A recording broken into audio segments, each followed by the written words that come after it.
ইরানে হামলায় Ayatollah Ali Khamenei নিহত হয়েছেন।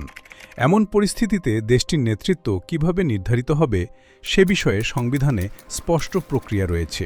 সর্বোচ্চ নেতার মৃত্যু হলে অন্তর্বর্তীকালীনভাবে ৩ সদস্যের একটি পরিষদ দায়িত্ব নেয়।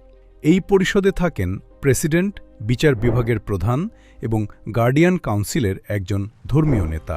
তারা নতুন সর্বোচ্চ নেতা নির্বাচনের প্রক্রিয়া তদারক করেন।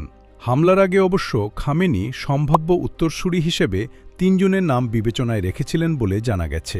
তারা হলেন বর্তমান বিচার বিভাগের প্রধান গোলাম হোসেন মোহসেনিয়েজেই, খামেনির দপ্তর প্রধান আলী আসগর হেজাজি এবং সংস্কারপন্থী ধর্মীয় নেতা হাসান খোমেনি, যিনি রুহুল্লাহ খোমেনির নাতি।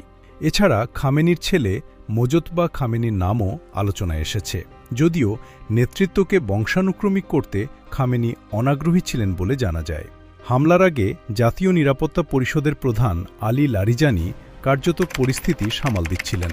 পাশাপাশি যুদ্ধকালীন সিদ্ধান্ত নেওয়ার জন্য একটি ছোট রাজনৈতিক সামরিক মহলকেও ক্ষমতা দেওয়া হয়েছিল, যেখানে ছিলেন মোহাম্মদ বাকের গালিবাফ ও ইয়াহিয়া রহিম সাফাভি প্রমুখ।